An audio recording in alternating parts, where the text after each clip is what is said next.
we can call to order. Good morning. Diana, would you roll call us, please? Commissioner Ashworth? Here. Commissioner Banks? Here. Commissioner Hassler? Here. Commissioner Wild? Here. Would you please rise and join us in the Pledge of Allegiance? Pledge allegiance to the flag of the United States of America and to the republic for which it stands, one nation, under God, indivisible, with liberty and justice for all.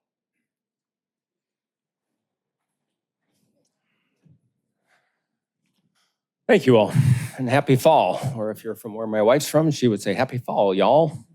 And back then, it was truly meant something.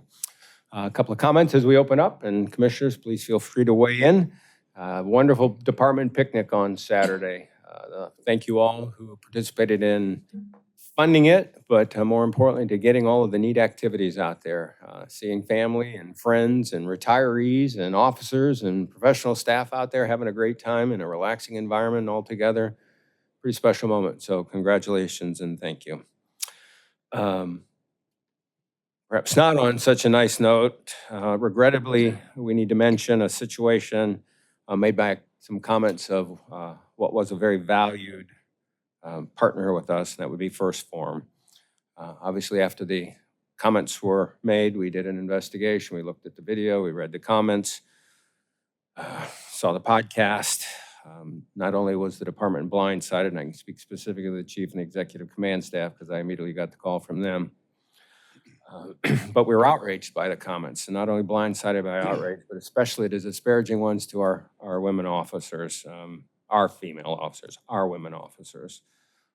Regrettably, from one aspect, but appropriately from another aspect, we immediately severed our relationship with First Form. And I think part of that severing, Chief, I look at you, was not only what they said, but this was a trusted, valued partner, not only to this police department, to the police departments and military, and to have those types of comments made about any of our officers, but particularly female officers, was just disappointing as can be.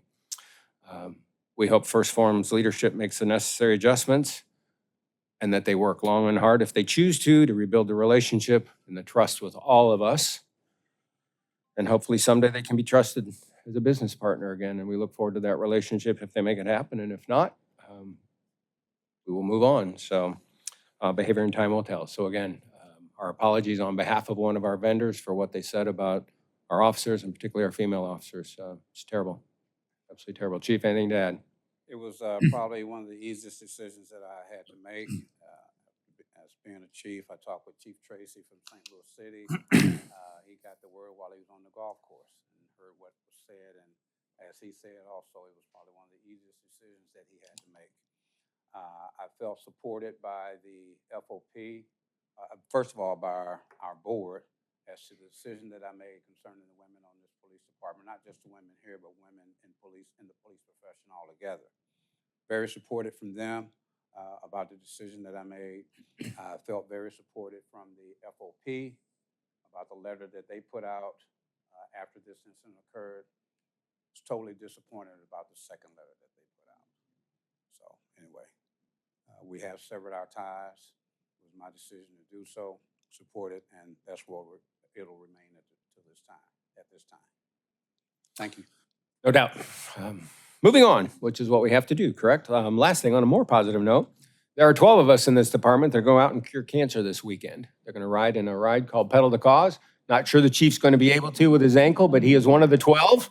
You know, they do make one pedal bikes in case you just want to dangle that other one, right? And I know you were going to ride 50, but maybe you can get down to 30 with that one leg. Does that work?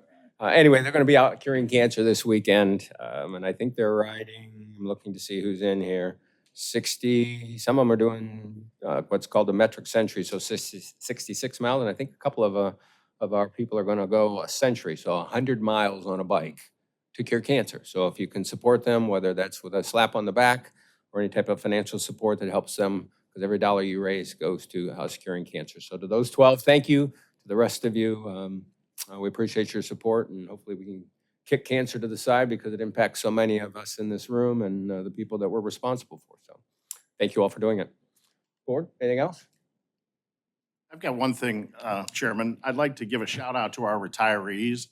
I had the opportunity last Sunday to go to their annual meeting, picnic, barbecue, whatever you call it. But it was so neat to see these guys, some of them in their 80s, but still proudly wearing the county police badge and emblem, and just a lot of great, great people in that room. So just recognizing everybody that's worn the uniform in the past.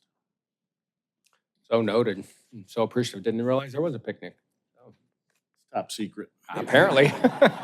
Only for retirees. Need to know. Need to know. Thank you, sir. Anything else? Very good. Looks like we have some swearing in of some Washington University police officers. Would you all that are being sworn in, please come up front? And if you will face us up here. We only have about 30 questions that we need to ask you before we get started. So thank you. Good to see you again. If you would raise your right hand and take a deep breath. Because all you're going to do is repeat after everything I say. Does that work? All right. No, there are going to be two versions of this. There's going to be a long version, and at the end, we just have to clarify a little bit. Does that work? All right. So if you'll repeat after me, I, and then state your name, do solemnly swear that I am a citizen of the United States, that I will support the Constitution and laws of the United States, the state of Missouri, and the charter and ordinances of St. Louis County, that I will faithfully adhere to the regulations provided in the rules and procedures for deputization as adopted by St. Louis County, and that I will faithfully demean myself as a deputized officer of the St. Louis County Police. So help me God. Congratulations. Well done.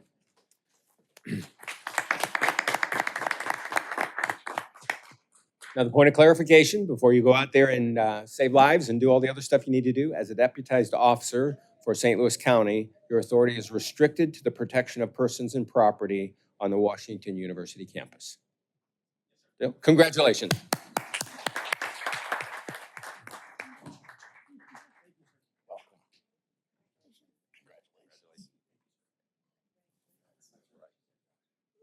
Congratulations. Congrats. Thank you. We appreciate what you're about to do, and if, yes, thank you. You feel free to leave. Thank you for being here to support them.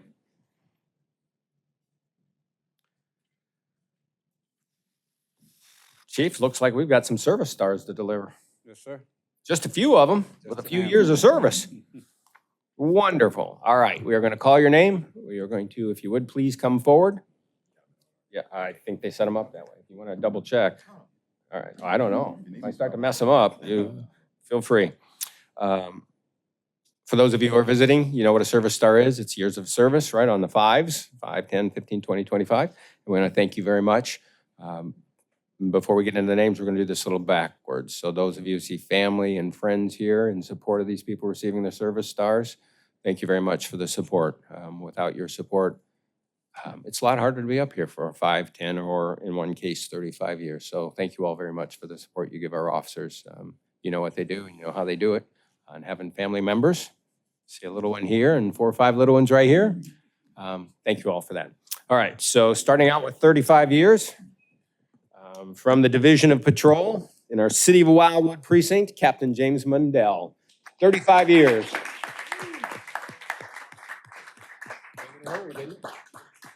Congratulations. Don't look that old, man. Only 20 more years, and I'll tell you where the picnic is. Secret. Yes, 20 more years. Super secret. You go to a picnic in 20 years. Congratulations. Thank you, sir.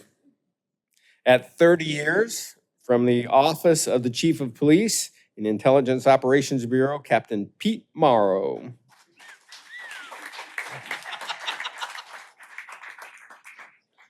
Congratulations, sir. You made it. You got it. There's your 30. Nobody give him a microphone. Congratulations. Don't tempt you. Congrats, Pete.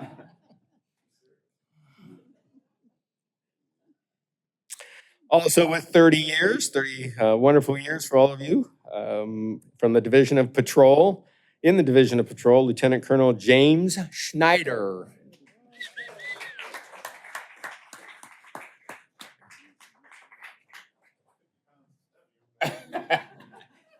Been 30 years ago? Thank you very much. Congratulations, sir. It's Yeah, almost- thanks for the service. Thanks for the leadership. And again, do not give the man a microphone. Let's Well, go. that would be fun. Put Mara up there and have him go at it. Colonel, congrats. I think we probably should. It'd be easier. Oh, there he is. I was making sure he was still here. Thirdly, and lastly, the last of the 3 in 30 years from the Division of Patrol in the Central County Precinct, Captain John Blake.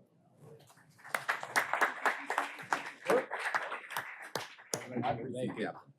My precinct captain. Now, this gentleman you can give the microphone to. Thank you, sir. Moving to 25 delightfully wonderful years in the Office of the Chief of Police and the Bureau of Research and Analysis, Captain Shanna Ostendorf. Ma'am? 25 years. Magnificent. Thank you. Baby when she started. Should just stand. Yeah, unless you just want to get your squats in. That's the only exercise I get. Also with 25 years in the Division of Patrol, leading our West County Precinct currently, Captain John Wheeler.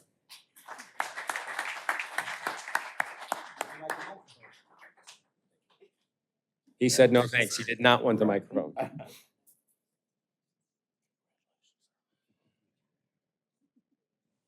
Thank you. There you go. Congrats, man.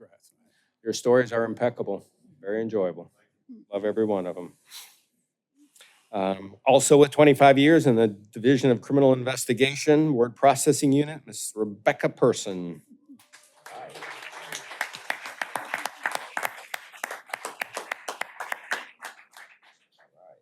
Oh, wonderful. Thank you so very much. Absolutely. Rebecca and I happened to see each other at the picnic on the weekend. She said, I'm gonna see you next week. And I went, she said, service pins. And I went, of course you are. You got the kid, grandkids? Just the daughter? Okay. I knew- Sorry, sir, you should have been interrupting me to do that. Okay. Brandy's here, thank you. Also with 25 years in the Division of Criminal Investigation in the Police Crime Lab, Ms. Brandy Likes.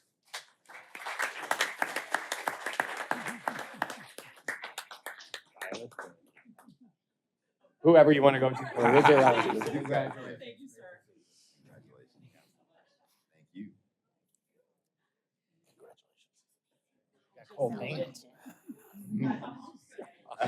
I'm off today. And she looks so stylish as always. All right. And the final person with 25 years in the Division of Criminal Investigation, Digital Forensics Unit, Mr. David Jones.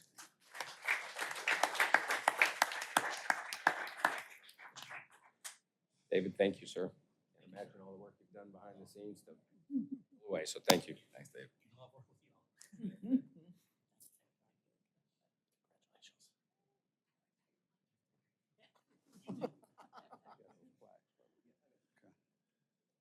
Congrats. Okay. Moving to 20 years, 20 significantly magnificent, thankful years in the Office of the Chief of Police and our Public Information Offices, Sergeant Tracy Panis. Sarge.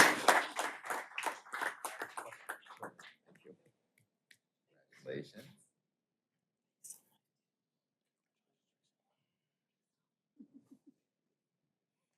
Congratulations, Tracy. Moving to 15 years in the Division of Criminal Investigation in the Polygraph Unit, Police Officer Kenneth Scala.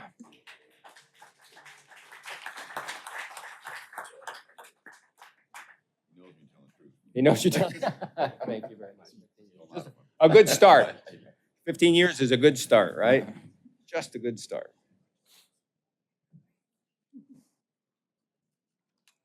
Congrats, Kenny. And speaking of truly getting started at 5 years, in the Division of Criminal Investigation, Homicide, Robbery, Sexual Assault Unit, again with 5 years, Police Officer Jimmy Wolsey.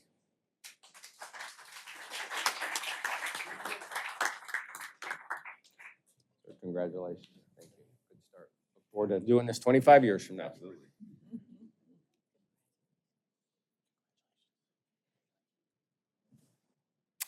And at least on the list, the final recipient is also 5 years, also from the Divisional of Criminal Investigation in the Police Crime Lab, Miss Amanda Kleist.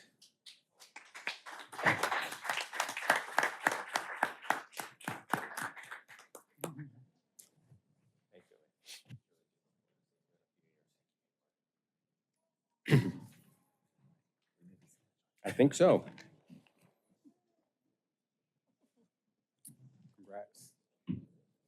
I thought that was Charlie cooing over there for a minute. Tell the chief to burp, Charlie. Tell the chief to burp Charlie. Oh, that was bad. That was not mine, Charlie. That was his. I don't have that wit. I think, sir, with that, we will turn it over to you. Thank you, appreciate it. Have a few promotions, life-saving awards to mention. Police Officer Jonathan Walkie.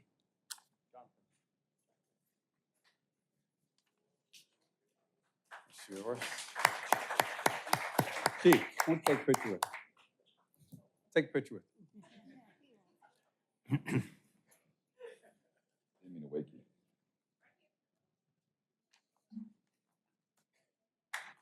Jonathan, you stay up there, okay? Police Officer Keith Crawford.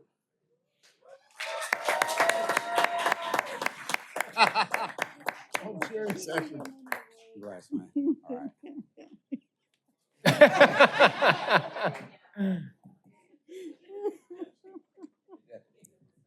Is he on our basketball team? Police Officer Derrickis Johnson.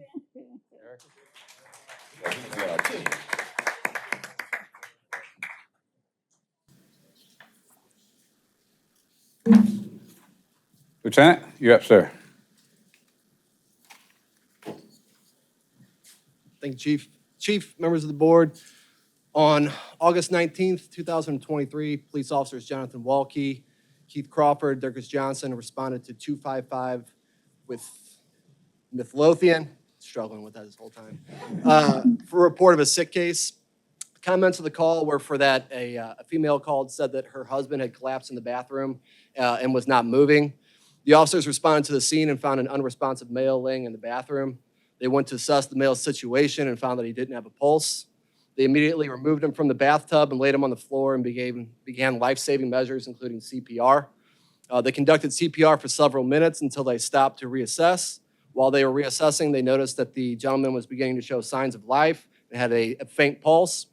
So they rolled him on his side to keep his airway open until EMS responded to the scene. Once EMS responded, they hooked him up to an automated external defibrillator to monitor his vitals. While EMS was monitoring him, they noticed that the male's pulse had stopped again. So the officers immediately jumped back into action and started CPR a second time until EMS was ready to deliver shocks with the AED.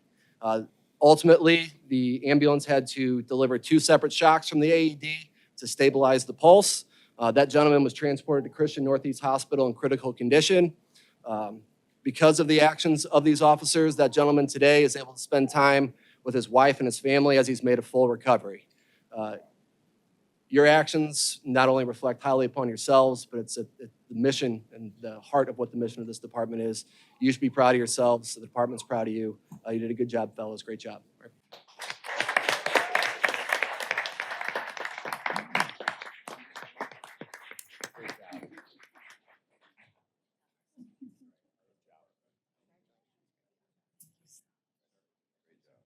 Hey, guys, don't go anywhere. Stay up there, stay up there. Jonathan.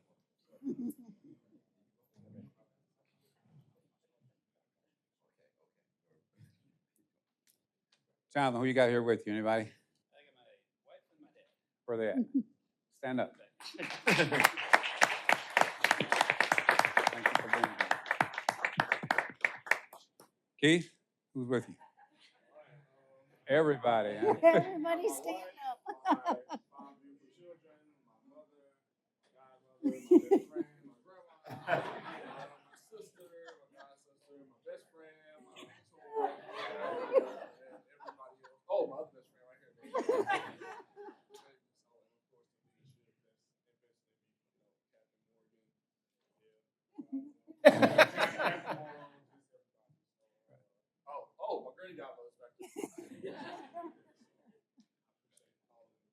You didn't forget anybody, did you?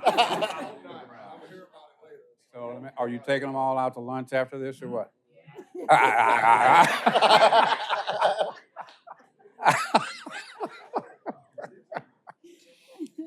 Derek, it's who's here with you. Thank you, guys. Appreciate it. Everyone's here for you. Well done. Okay. Thank you, guys. Great job, man. Appreciate it. You can sit down now. Okay.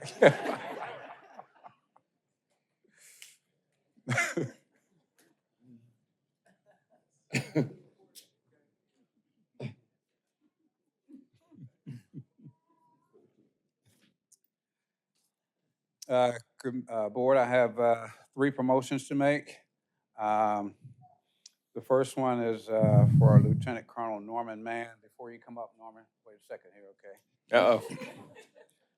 I've been knowing Norman ever since he's been on this department, and I don't know of any one person that has moved around to learn about this department more than Norman Mann. He's been to a number of operations, number of leadership roles, and he's probably upset about me for moving him a few times myself, but it's helped him to learn this department, and as it's shown throughout his career. I know his family back there is probably upset with me because I sent him to 2 different trainings within 1 week, or 10-week training, and 2 weeks later, he went to another 3 weeks training, so he was gone for about 13 weeks. So he's developed himself to be the fine leader that he is. Appreciate you coming in, man.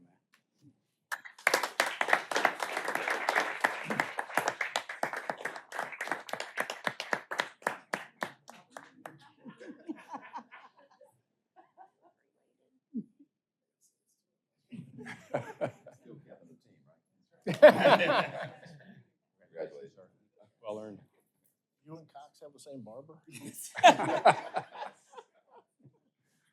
Colonel, who you got here with you?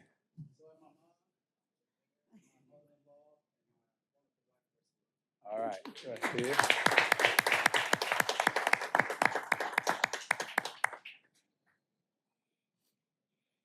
Next up, Ms. Katie Seals being promoted to Public Safety Dispatcher 3. Congratulations. You take it.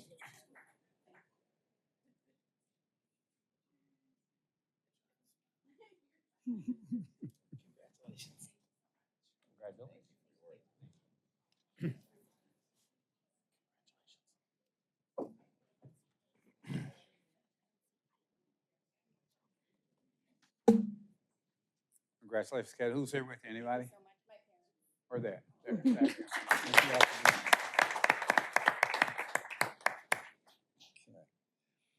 Next up, Caitlin Armfield. I don't see her, She's Chief. sick. Not here? Is Caitlin Okay. here? We'll hold on to this. Thank you. No. Commissioner, that's all I have, sir. Great, thank you. Family and friends who are here, officers and others who are here, have received your service stars, your lifesaving awards, or your promotions. You are free to go, so that you're also welcome to stay, but you are free to go. The board, again, thanks you, department, thanks you very much for all your support for our officers. Gentlemen, well done. Congratulations.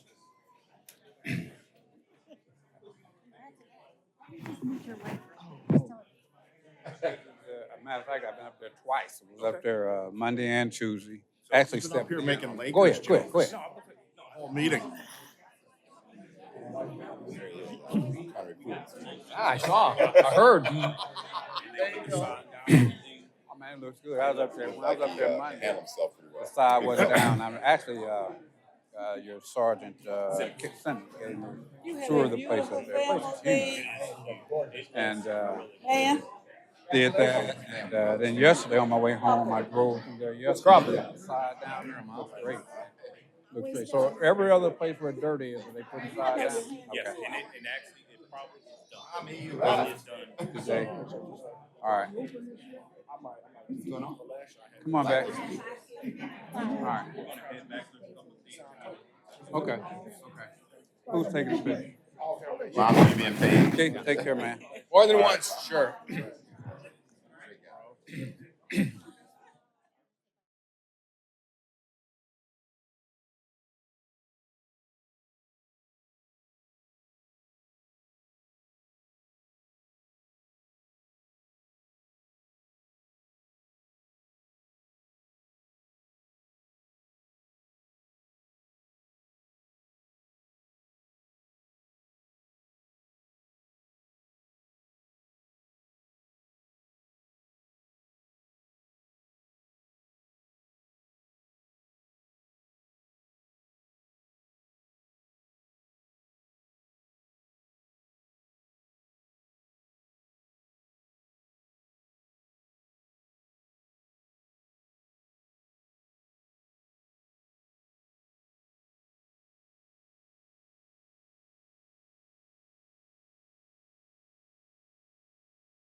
Chief, as we move into your report, we're going to do a quick sidetrack. We see a new face behind the counter back there.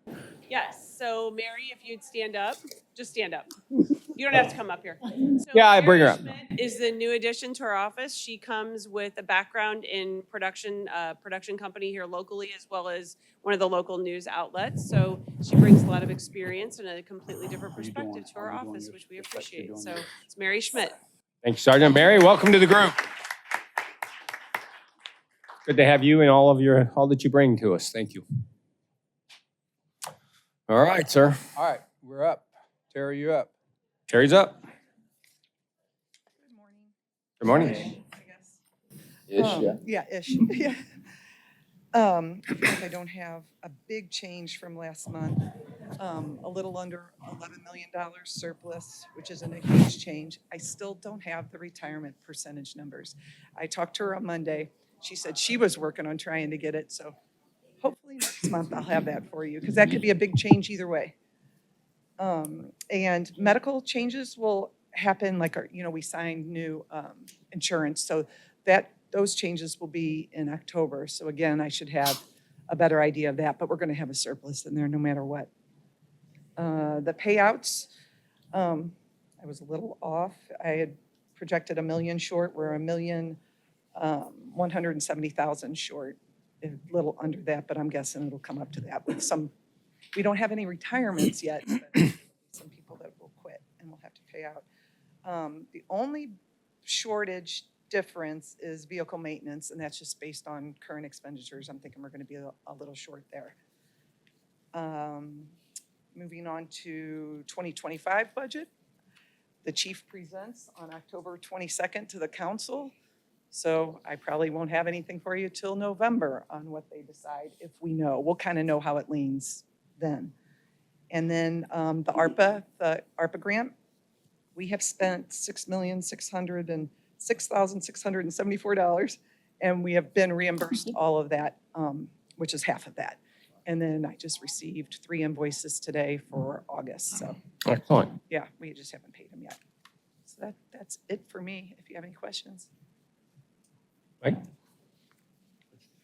Thank you, Terry. All right, thank you.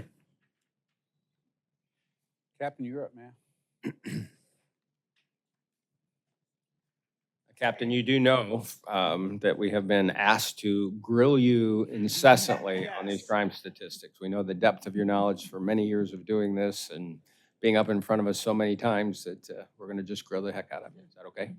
Yes. Okay. Yes. We'll be back in the summer. May I interrupt for a minute? For those, the note came out and it came from Ally. So I sent the note to say, I thought Ally was on family leave, and then she was at the picnic over the weekend, and she's, yeah, she's working a few hours a week. But it's like, wait, that's a phantom email with phantom information, right? Anyway, All right, well, good morning. good morning. Our notable events for August. We received one citizen complaint. It resulted in a 14.3 increase compared to this time last year. It's a small number, but obviously we have an increase. Internal investigations, 11 received last month. This results in a 12.3 decrease compared to this time last year. Uses of force, we have a 17.1% increase compared to this time last year. We had 39 uses of force last month. Before you leave that one, any new trends in there, any new incidents that we would need to be aware of? If you look at the assault numbers in NIBRS, assaults are up, citizen on citizen assaults. With that correlation, more than likely, that's probably the reason. People assaulting each other, they're probably going to assault us, causing us to use more uses of force. Thank you. Accidents, we have a 25.7% decrease compared to this time last year. And pursuits, we're down 5.3%. That's because less things are meeting our pursuit criteria. We had 6 pursuits last month, but we also had 174 documented failure to yields. So 6 pursuits compared to 174 documented failure to yields. I think that's probably pretty good. Ma'am, do we have a better feel for, because failure to yields skyrocketed, and it has been for the last several years, and now it's down not just a little, it's down, yes. do we have a feel for why? I would imagine those numbers are probably and hopefully are going to come down even more with the Valentine's law. Although that just was implemented in the first part of August. We'll see what happens with that. That's the only thing right now that I could really see that trend. We'll keep an eye on it, and maybe there's some other trend there as well. It's pretty significant. When you come back next month, would you just have your team eyeball it a little bit more and give us any other information that might be hidden in that 31%? Absolutely. Thank They you. charged the first person under Valentine's law. did. last Yeah. week Also. Officer that was killed. There's our failure to yield heat map. Obviously higher in the 1st precinct and Jennings precinct. And then if you add the 4th precinct with that, that's going to increase to 67%. It's 53% with the 1st and the city of Jennings precinct.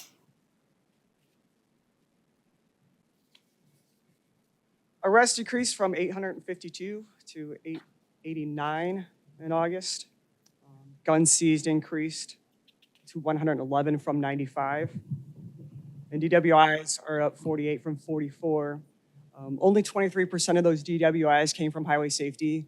One of the DWI officers, one of those grant officers specifically assigned for DWI, he's out on paternity leave.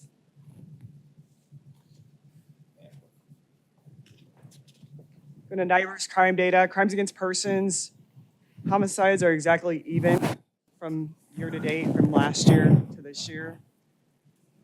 Assaults by hands, feet, and fists are up 36%. But overall, our aggravated assaults are down 2.3%. And then crimes against persons overall is up 4.7%. For homicides on this infographic, 4 homicides this month, 1 within St. Louis County patrolled areas, 2 in Bellefontaine neighbors, and 1 in Ferguson. It's going to give us 51 homicides for crimes against persons this year. Starting in August, any assault that occurred in 2023 that resulted in a death in 2024, that's going to be counted for this year. So if somebody was shot in 2023, that's considered an assault first. Now in 2024, this month, we had 2 people pass away from some assault that occurred in 2023 that's going to count for this year. When were they counted? They were restated for the previous year? How did it work in the past? In the past, it was considered for that previous year. But You restate last year. Yes, it's going through now as it's being reclassed as a homicide for this year. Thank you. For crimes against property, robberies are down 28%. Larcenies are down overall 17%. And motor vehicle thefts are down 31%, but obviously in 2023, that was an outlier year with all the Kia and Hyundai thefts. Crimes against property overall is down 13%. Crimes against society, drug violations continue to be down. Prostitution is showing up as 700%, but we're comparing 8 cases this year compared to 1 last year. And those 8 cases, those 8 prostitution cases are over 6 reports. And then crimes against society overall is down 18%. For calls for service, directed calls for service, most precincts are slightly above with above their moving average, with a few that are slightly below. This is going to indicate kind of the end of the summer months. As the summer winds down, people going back to school, we usually have less calls for directed calls for service. Self-initiated, half of the precincts are having higher than the moving average, with the other remaining just slightly below, nothing outrageous or to look at any further than that. Top calls for service, as usual, is a sick case. And then for self-initiated, our extra patrol and traffic stops. And our traffic stop data, there are no noticeable outliers that are making us question their bias for making traffic stops. That's all I have. Any questions? Yes, sir. Yes, ma'am. The diverse crimes in society, where we talk about where you have listed the prostitution offenses. I've just always been curious about why that number is So low. yeah. I mean, Well- not just this time, but in the past. Sure. It's up to our special investigations units mainly is the one that focuses on investigating the prostitution offenses. They're focusing more on things such as child trafficking, sex trafficking, and some of their child pornography cases. It also has to do with people wanting to come forward. If a female wants to come forward and say, I'm a victim of, or catching a prostitution or making that case, it's not as visible out there as well either. A lot of that's done on online or back pages or things like that. So to develop those cases sometimes is a lot more difficult. Thank you. I have one more question. It's back on the homicide by the numbers, and it is year-to-date 2024. And it just, the numbers in the top right-hand corner, which are a total of 51, of which 32 are St. Louis County Police Department's patrol area, 19 are in the municipalities. That number just seemed different than for some reason it caught my attention after 3 years. To you or to anybody in here, is that it's a roughly 60% that the municipalities are running compared to the numbers we run. Is that a normal ratio? It seems like their numbers are higher. It's around 60? All right, all right, thanks, sir. And if you look at those numbers, since that was published, we had the 2 over the weekend that kicked the municipalities up 2 more. So it's actually 21 as of right now. Thank you. Got a lavalier for the chief. I like that. We really like that. No matter where he goes, we can hear him. Thank you, ma'am. Right, the saddest part of these numbers is if you look at the average age of these victims, 16 years old in August and 25-year-old is the average age. It's just such a tremendous loss. I'm so glad that we're part of the Violent Crime Initiative, and hopefully we can drive those number of homicides way down. Thanks, Captain. Julie? Good morning. Morning.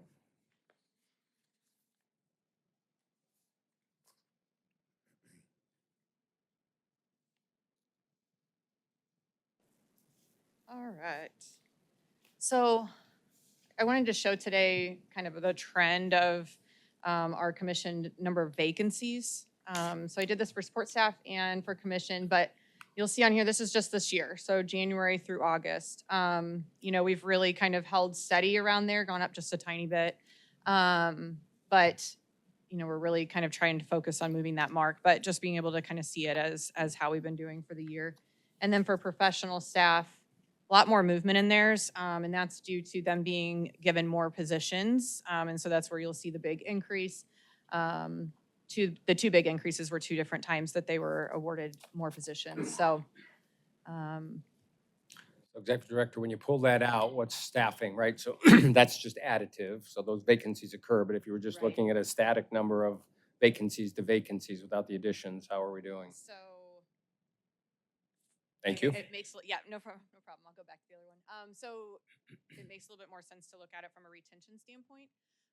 But for professional staff, we're doing really well. as That's what far I as- thought last week, Yep. month when you showed it, that's why. Yeah, and that's really been that way all year for professional staff. Commission staff retirements have been, the one that we're really, really up on. We're up 41% to LY.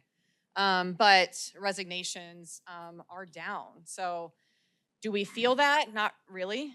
We're not really feeling the effects of saying, okay, resignations are down 19% for commissioned. It's, we're having so many retirements and things like that. So to say that, I don't want to call that a win necessarily because we're not really feeling that with our manpower and all of that. So some of the things that we're working on that are directly tied to retention, I am in talks with UMSL right now. So they partnered, I don't know if you guys saw the news story, they partnered with the city to offer free tuition for all of their officers. So the foundation and UMSL together are offering free tuition. So I was like, well, wait a second, what about us? So I called and started that conversation. So we're having those conversations right now to get that put into place for us as well. It should be free. They take into account tuition reimbursement and then they match it and then the foundation helps as well. So really looking forward to making that happen for our people, and that's for all staff. It's not just for commissioned, and it's for almost every degree program as well, not just criminal justice or what applies to their job. So really looking forward to making that happen. But it's in the works right now. And you anticipate that will actually happen? Yes, yes. And then also our Leadership Development Institute. We just completed the pilot program. Got some really, really good feedback. We're having one more meeting with the whole pilot group next week to just wrap up everything and get any suggestions on what we need to change or alter before we roll it out to everybody in November. So I'll go back to some of our updates just with staffing in general. These are just some of the things that we really look at to focus on. Commission staff, our applications, we received 35 in the month of August, up 23%. However, as you can see, about half of those were either not qualified or they withdrew from the process. So that's kind of what we're up against right now. We, are experiencing more applications, but doesn't necessarily mean that they're good applications, that they're qualified. We do have 11 in backgrounds right now, which is really good. That's one of the highest numbers we've had since I've been here. So those are all looking really good. And then we had 2 experienced officers that were sworn in on Monday. So with professional staff, dispatch, we received 33 applications. It's interesting, that's almost as much as we did for commissioned staff. And only 7 of those weren't qualified or they withdrew from the process. We have 10 in backgrounds right now. Security officer, we received 9. We did not have any that were disqualified or withdrew. We currently have 2 in backgrounds right now. And then I put care up here as well. So we're critically understaffed in care right now. So that's just been a big focus on for our recruiting office as well. And you'll see on here, it's a little alarming because in the month of August, we were kind of shifting our gears because typically what happens is the leaders in care kind of vet their own candidates. And then they kind of like what dispatch does. And then they send them to us to start their background once they find candidates that they would like to recommend. However, they're so busy that they don't have time to even look through those applications. So we've kind of shifted so that we can kind of help on that end to kind of keep the ball rolling there. So you'll see nobody in background right now. That's because we're in that process right now of reviewing those and getting some people going. But we recognize that care's, definitely in a critical staffing issue right now. And so we're kind of shifting gears to help with that. Best case, how quickly would we be able to hire those candidates? So backgrounds right now are taking 6 to 8 weeks, depending on the candidate and kind of the position. Care could go a little bit quicker. They don't have to do a psych exam and medical and all of that. So maybe a month. Is there anything we can do to accelerate that? Well, a lot of it's dependent on the candidate. because we're requesting a lot of information from them, so documents and things like that. So if there's a candidate that's really on top of it, we can get through the process a lot quicker. There's some that just kind of drag their feet, or you're like, oh yeah, I'll get that to you. So it's all really just dependent on that. But as far as our actual process, just a couple months ago, we looked through that whole process, kind of cut out a couple different steps that didn't need to be there, combined some to make it a lot more efficient. So we're running a little bit quicker than what we have in the past.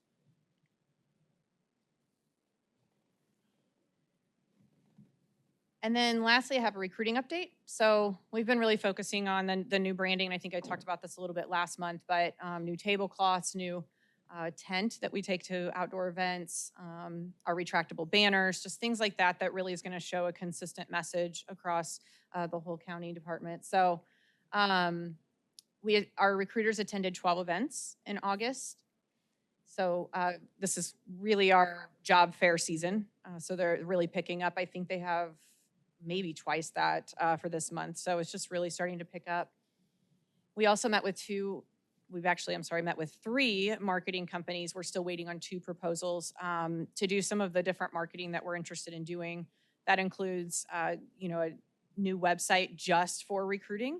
Really I don't know if you guys have ever gone to any other department's websites, but we don't even compare. And so really kind of just trying to step that up, make it a little bit flashier, a little bit more simple. We have a lot of words, and we want to make it as easy as possible. We're trying to remove all the barriers that might be there. Our application's long.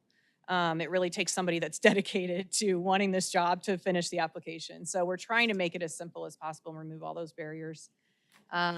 Also looking at getting a specific recruiting URL. So, all of our marketing right now, it says, please go to stlouiscountypolice.com/careers. That's a mouthful. That's hard to remember. It's not something that somebody would just remember. So we're looking at purchasing a new domain so that we can have, we haven't figured out yet exactly what that tagline will be, but, joincountypd.com or protect St. Louis County, something along those lines. So just to make it a little bit simpler. So it will essentially just take them to the current page. So it's not necessarily doing anything new except a new tagline. So your wheels are turning. Always. On this stuff. Yes. So those are just a couple of the things that we're doing. Looking forward to getting those 2 marketing proposals and see what we can really do to push. We know that we're going to be too late for the January Academy to really push for that because we have to have their background started by the beginning of October. That's 2 weeks away. And that's because of the holidays, kind of takes out a couple of those days, and we need to make sure that they're done and ready to go for the January Academy. So we know that any marketing campaign we do is likely going to be for next June's class. And then, of course, looking for experienced officers as well. So can we backdoor that last statement? So a few slides earlier, you had 11 currently in background review for commissioned. Yes. 11 is what we're going to have going into the academy, quite likely. We have a couple that are, we have one that's confirmed, and then we have a couple that are they're getting psych and medical, so they're almost done. So those are not included in that 11. Okay. So we set our goals high for the January class. Probably, I think 25 is where we set our goal. I know we're not going to meet that, but I hope that we can at least get to 15, if not a little bit more. Great. Thank you. I'm also working with Club Fitness on doing a potential partnership with them. They partnered with another academy to do a Prime program, and what it is they offer 6-month free membership to people that are in the academy. And so that comes along with classes and nutrition, education and things like that as well. So I'm in talks with Club Fitness to have something like that really partners with our academy just to help those that are in the academy. They also would provide that for anybody that, like, say the one person that is a full offer of employment for January, he's starting now in other facets of the department, he would qualify for that. So even if the academy hasn't started yet, if he's enrolled for the academy, he's automatically enrolled for that Prime program if he's interested. So just an example. The last thing we're really working on with recruiting, this has been in the works for just a little while, is having marked cars for our recruiters. So right now they drive unmarked cars, and we're like, well, that's silly. Like, they're showing up at these job fairs and, the other departments have marked cars. Why are we hiding? So We're working on getting them wrapped cars, and they're going to be different than what our patrol cars look like. We want something that's a little bit more flashy, that's just more like in your face versus recruiting. So we're working on those designs right now to get that going. And then they're, I mean, those are take-home cars. So anytime they go anywhere, they're advertising for us. And so why not take the opportunity of that? So, All steps needed. yes. Thank you. I love the innovative thinking that you're doing with branding and marketing. Fantastic. On the billboards and radio, are we still doing that? Yes, we are still running those. Right now we have 11 billboards Okay. that are going. Those are still doing really well. Every once in a while I kind of change locations if there's one not doing well, but it's nice to have that flexibility. And then we do have radio ads as well. Fantastic. Thank you so You're much. welcome. We're also You're doing a getting great ready to job. partner with KMOV to see what they can offer. So they reached out to us to see, they heard our radio campaign Okay. and reached out and said, we would like to help you with advertising, so we're starting those conversations too. Hope you went buy some advertising. I know, right? Like, so free, is that what you're saying? So, Right. so any other Well questions? done. Well done. Thank Nice you. progress.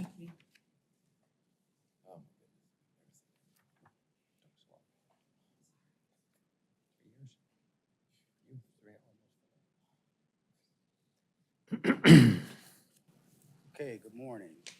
Good So, morning, Lieutenant Colonel. thank you. So, to continue with the energy and concepts of our new branding program, our campaign, we felt this was a good opportunity to propose a new vehicle decal design for our marked vehicles. Understanding that the new design will be phased in with our new older vehicles, and eventually, over time, all the vehicles will be marked the same with this new design. So, this is what we're proposing. As you can see, the color scheme is consistent with our branding campaign with the blue and gold. Subtle but more modern changes. You can see the city of Wildwood on the side as a sub decal. That would be the same from the current model, but also with the specialized units, highway safety, things like that, tactical operations. Some of the other changes that you will see, resident officer, we're going to put that in the rear quarter panel of the car. You can also see the slogan, committed to community, on the rear quarter panel of the vehicle as well. On the rear of the vehicle, we're going to spell out St. Louis County Police. Currently, we just have county police on the rear of the vehicle. So we felt that, the rebranding should include our full name. You'll also see a QR code. It's probably hard to see in the picture underneath the K9 unit. This is a great opportunity to have hundreds of mobile billboards advertising for hiring for the St. Louis County Police Department. So we're just going to trend in that direction. You also see the CALEA decal on the rear of the vehicle and the license plate. So a lot of details that are consistent with our campaign, including the font. We included the same font for the rebranding campaign as on the vehicles as well. So pretty simple, but modern, and we feel it'd be a good rollout for our department over time. Any questions? Colonel, how long have we had the design that we have now? So the current design is about 20 years old, with the red and red and gold. So again, good opportunity to jump on board a new design. Through all your education, through all your years of experience, and all those moves the chief was referring to, did you ever think you'd be working on a vehicle's decal program?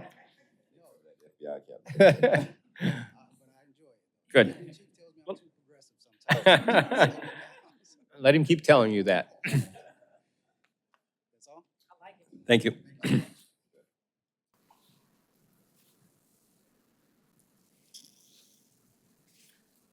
Captain Romo?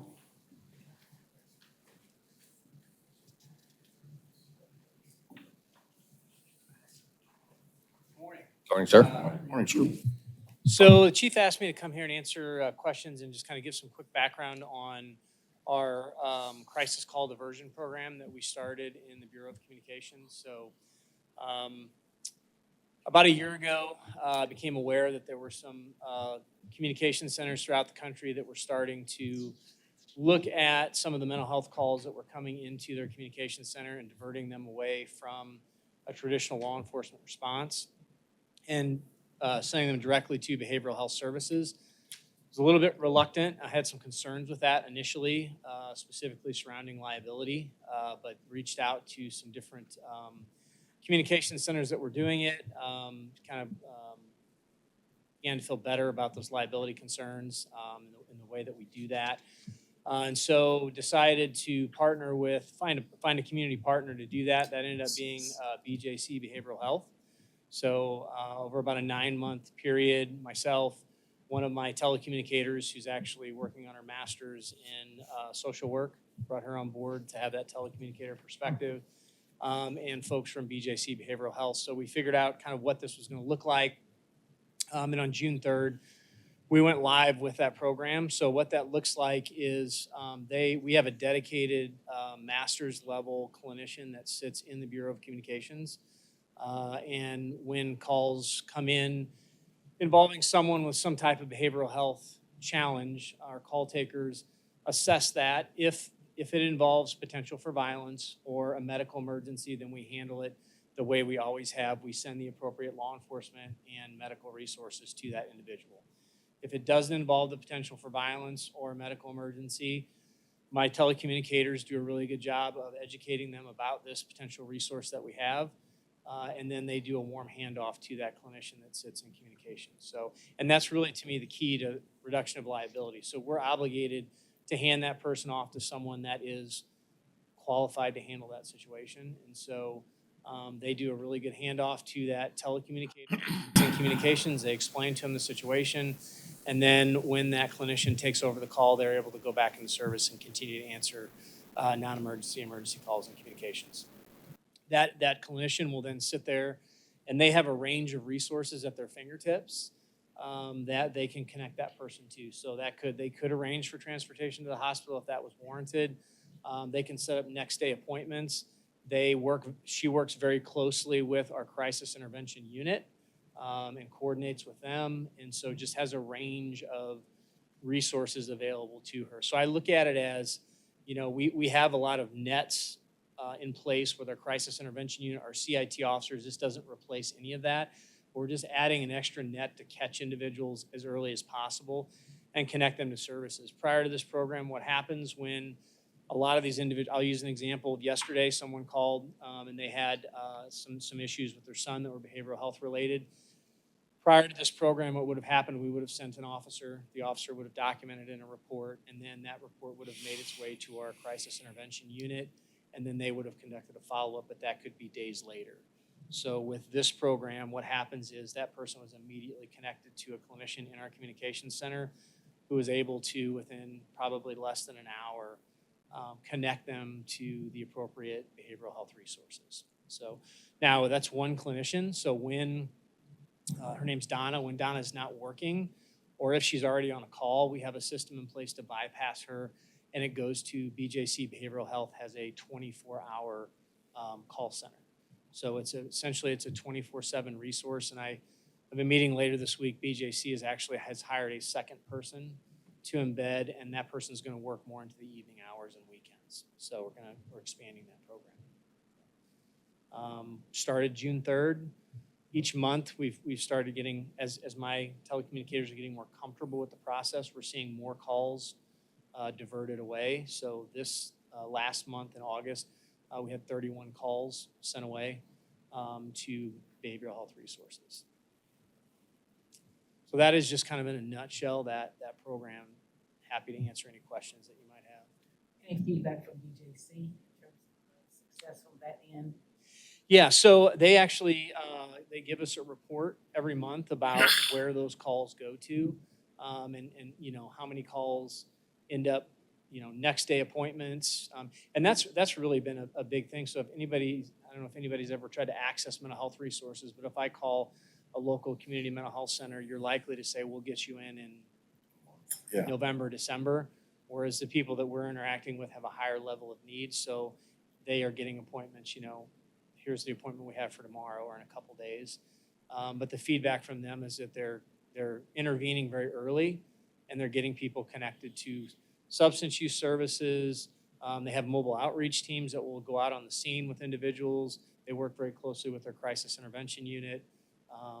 to get people connected. So they're obviously very pleased with the program. They're wanting to add a second clinician to it. I rode in the 3rd precinct last month, and it was amazing to me. We handled 3 calls. One with a schizophrenic woman, one was to meet a children's and family services, you know, to work with a familial problem, and then another person in crisis. And it was in 6 hours on a Saturday. Just amazes me. I had no idea that type of, call is that prevalent. It's a great system. I take Commissioner Hassler's question in a different direction. How will we measure the true impact of it, right? So we hear 31 were diverted. Those are all great tactical numbers. How do we know whether it's doing what we need to do, which is helping these people who are in crisis? I think one of the things we would look at is how often, so we see a lot of repeat utilizers of the system. We see a lot of the same individuals. And so I think one of the ways I would measure success, and it's a little bit early to see, and through our CAD system, we can track who's calling. And through BJC uses a program called Care Manager, where those individuals, they track the individuals they work with. So I would think one of the measures of success is because we have such a high volume of calls. Any officer here will tell you we see a lot of the same people over and over again. So I think a measure of success would we see a reduction in calls, and particularly for those really high utilizers. You mentioned earlier that other departments have done this. You were a little reluctant at first. What do they use as strategic measures, as directional measures, as impactful measures? Yeah, so reduction of repeat utilizers, reduction of calls on the street. I think that's an added benefit of this program. This certainly wasn't our intention, but the other benefit of this is every time we divert a call away, that's an officer that can be sent more to a law enforcement related function as opposed to having to handle a call.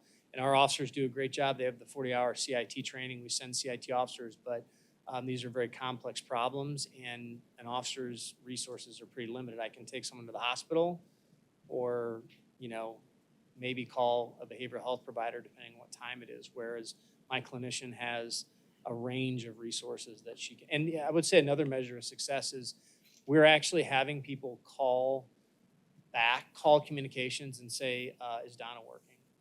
Can I talk to Donna? So that's that's them not saying, could you send a police officer? It's that worked. I like that. And a lot of success stories where she's, handled situations.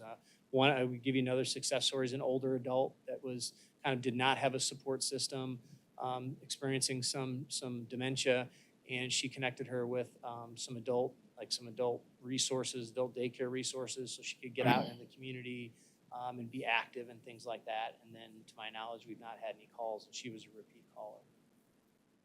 When do you think we'll be ready to look at some of those more impactful measures? Is that 6-month window? Is that a year window? Is that a 9-month window? What is the window? Yeah, I feel like, I'm working with Captain Ossendorf in research and analysis to start sending a lot of those numbers to them so that they can start looking at it. We can kind of start deciding Wait. what is our measure. Is it too ambitious to ask for one by maybe December meeting? I don't think so. All right, shall we book that in for the December meeting then? Thank you. And as you're wrapping up, I don't know whether the commissioners have anything else. It's a great approach, right? For all the reasons you described, it's takes care of our citizens. It takes care of those who are in crisis much faster, hopefully much better. It has a byproduct of alleviating some of the stress on the officers. Hope it works great.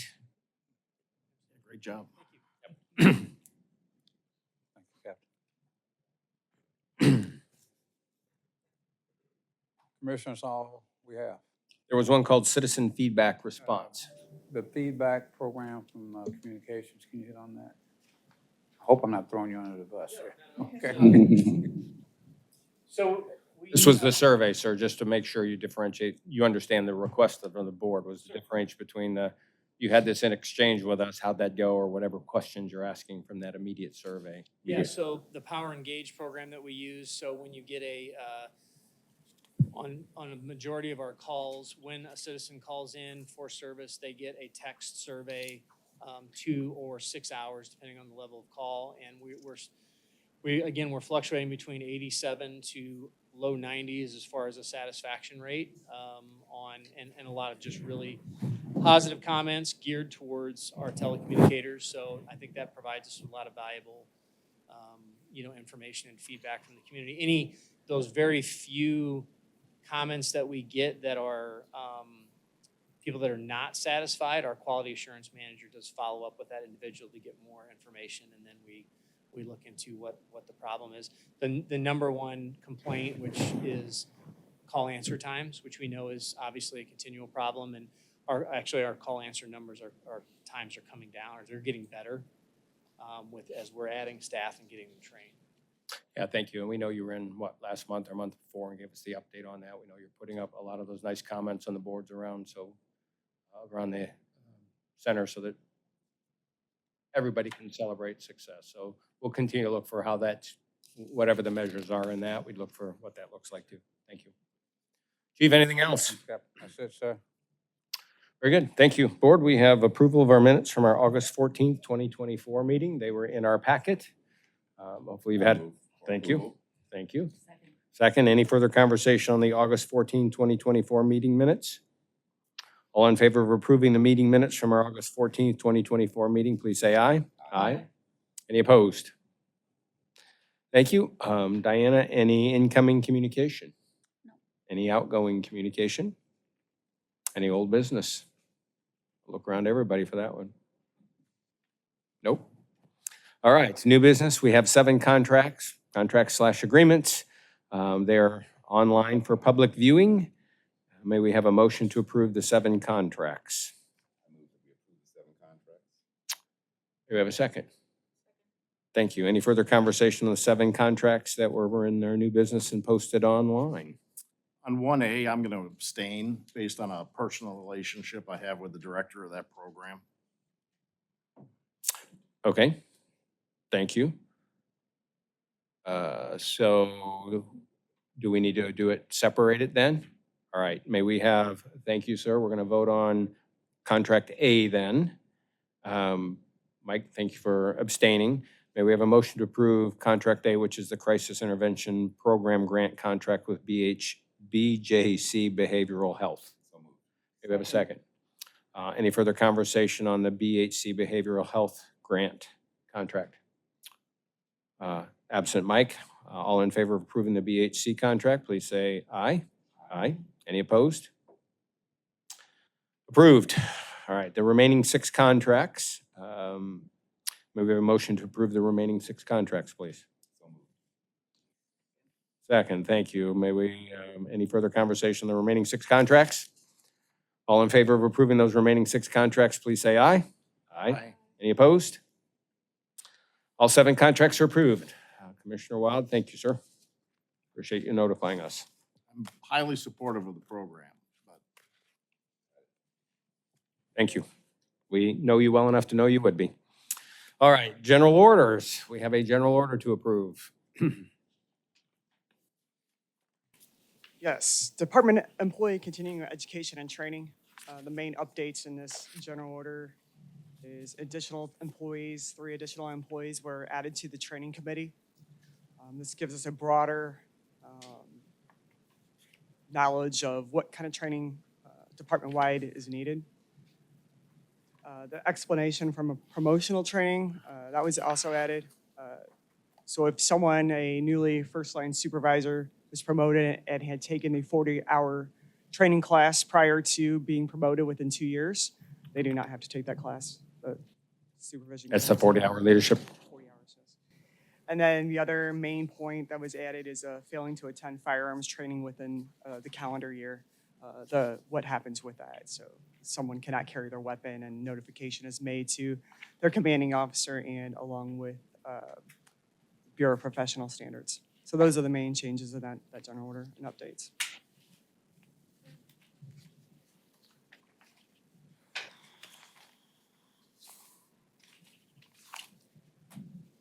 All right, thank you. I just want to see if there was going to be any questions. We'll do that next. We have a motion to approve General Order 24-075. Give it a second. Thank you. Any further conversation, any questions for the captain on General Order 24-075? All in favor of approving 24-075, please say aye. Aye. Any opposed? Ma'am, thank you. I also have the department handbook on there as well, sir. Yeah, none of us got a copy of it. Nobody got a copy of I that? think it's here. It's 70 pages long. Okay, we're not going to be able to vote on that. If you can email that to us so that we can each look through it online as opposed to having 4 copies of 70 pages, that would be great, and we'll vote on it next month. Thank you. Do you need it any quicker than that? Okay. Good question, Mike. Thank you.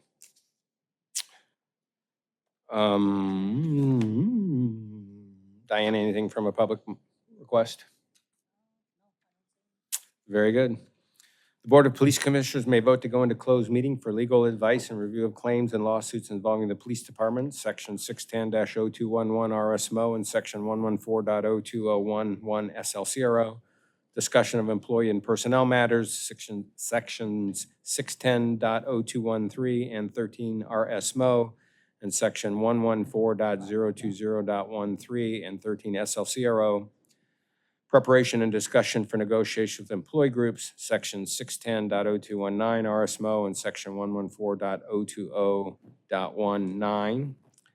Discussion of operational guidelines, policies, and specific response plans developed, adopted, or maintained by the department for use in responding to or preventing any critical incident, which has the, the potential to endanger individual or public safety or health where the public interest in non-disclosure outweighs the public interest in disclosure, Section 610.021.18D, RSMO, and 114.020.121 SLCRO.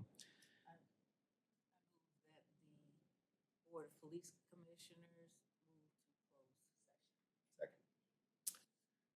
Diana, would you take a roll call vote, please? Commissioner Ashworth? Yes. Commissioner Banks? Commissioner Hassler? Yes. Commissioner Wild? Yes.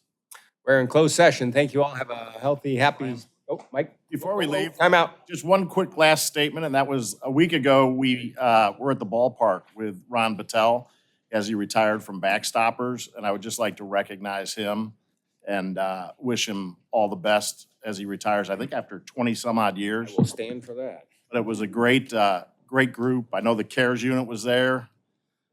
Lieutenant was there with his folks. We had the absolute worst seats in the ballpark. I didn't even know they went that high. But you had a great time. Yeah, we had a great time. So to Chief Battelle. Congratulations, Chief.